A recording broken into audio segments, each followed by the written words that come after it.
Mani sauc Zana Lapšāne. Šajā bērnamā Bērnu sociālās aprūpes centrā Zīles esmu projekta koordinātore. Projekta ietvaros esam darījuši daudz un dažādas aktivitātes.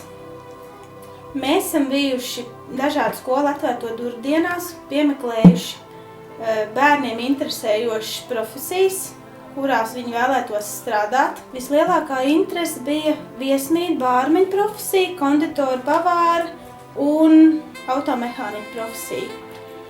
Viens puisis, kurš gribēja kļūt par būvnieku, aizbraucot uz atvērto durvju dienām, tomēr izlēma mainīt savu izvēlēto profesiju un tieši šogad stāsies automehāniķos.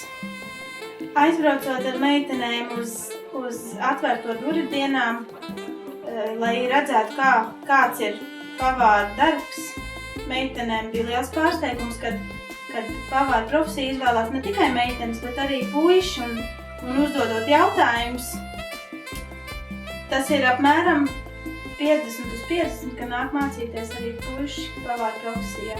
Meitenes domāju, ka tā ir tomēr meiteņu profesija. Varbūt tāpēc, kad mūsu iestādē pavārs ir bijuši tikai sievietes, varbūt tāpēc, nezinu.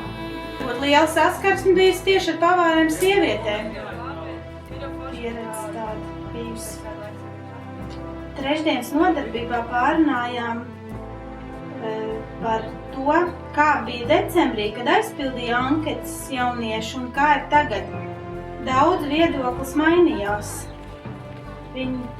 Es piedāvāju dažādas profesijas un liku atbildēt katram individuāli par to, vai tas ir sieviešu, kā viņi saka, sieviešu darbs un vīriešu darbs, vai tomēr tas ir abu.